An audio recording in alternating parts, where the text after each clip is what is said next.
नमस्कार। Knee osteoarthritis यानी कि उम्र का गठिया एक काफ़ी कॉमन प्रॉब्लम है, काफ़ी लोगों को है और स्पेशली जैसे एज बढ़ती है 40 के बाद 45 के बाद इसको हम ज़्यादा देखते हैं अपनी क्लिनिक्स में।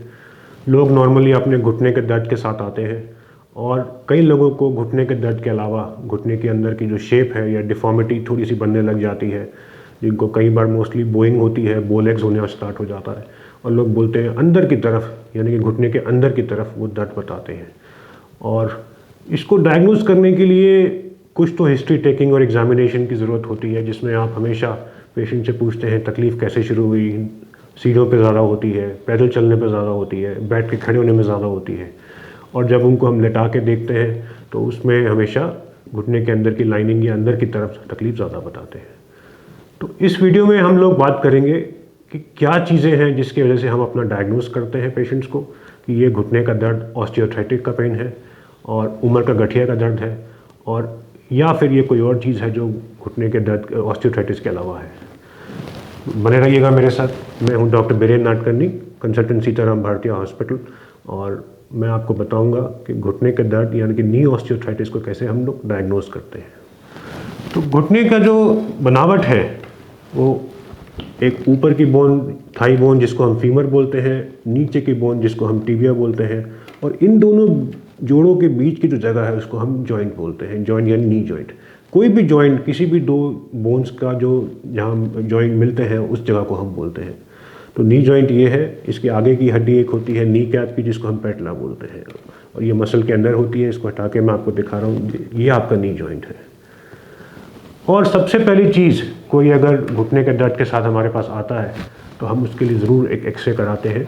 और एक्सरे जो है हमेशा स्टैंडिंग की बात करते हैं। कई लोग अपने पास एक्सरे करा के लाते हैं जो लिटा के कराए होते हैं। लिटा के एक्सरे कराने से जो सही प्रेशर है घुटने पे नहीं पड़ता और कई बार प्रॉब्लम जो है वो अनडायग्नोज रह जाती है। तो एक स्टैंडिंग एक्सरे कराना बहुत ज़रूरी है। और एक नॉर्मल घुटने का एक्सरे यानी कि किसी नॉर्मल पेशेंट का कराया जाए जिसको ऑस्टियोआर्थराइटिस नहीं है, वो कुछ ऐसा लगेगा। ये ऊपर की बोन, ये नीचे की बोन, ये फीमर, ये टिबिया, और बीच में इसमें ये जो गैप है ये नी जॉइंट है। ये राइट घुटना है, ये लेफ्ट घुटना है। ये सामने वाला एक्सरे है। और वही एक्सरे अगर हम साइड से कराते हैं तो ये लैटरल व्यू जिसको हम बोलते हैं, ये ऊपर की बोन, ये नीचे की बोन और ये सामने की बोन जिसको हम नी कैप या पैटला बोलते हैं। ये राइट का है, ये लेफ्ट का है।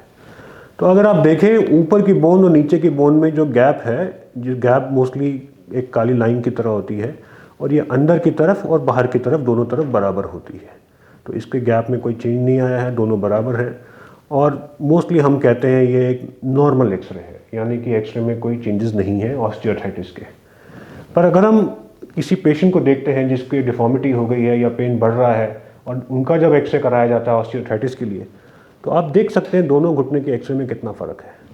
ऊपर और नीचे की बोन में जो अंदर की तरफ गैप बरकरार था, इसमें वो गैप बिल्कुल ख़त्म हो गया है। तो दोनों बोन्स आपस में बिल्कुल मिल सी गई हैं और बाहर की तरफ का गैप थोड़ा खुल गया है।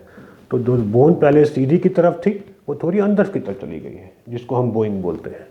और लेफ़्ट में देखिए, लेफ़्ट में और भी ज़्यादा दिक्कत है। सेम चीज़, हड्डियाँ आपस में मिल गई हैं, गैप खुल गया है और इनफैक्ट बाहर की तरफ भी गैप में कमी आई है इसमें।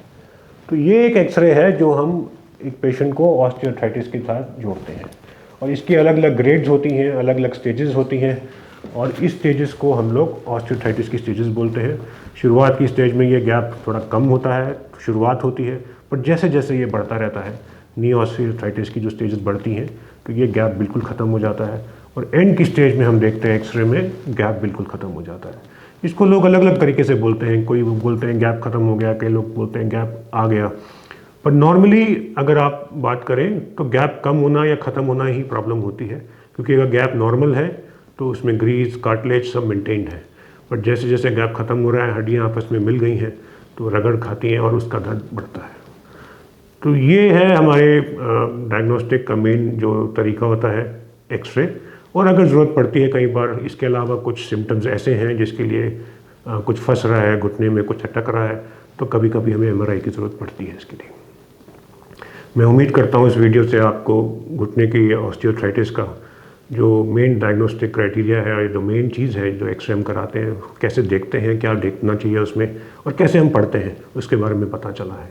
आपके मन में कोई भी सवाल हो इसको लेकर ज़रूर हमें लिखें। Thank you.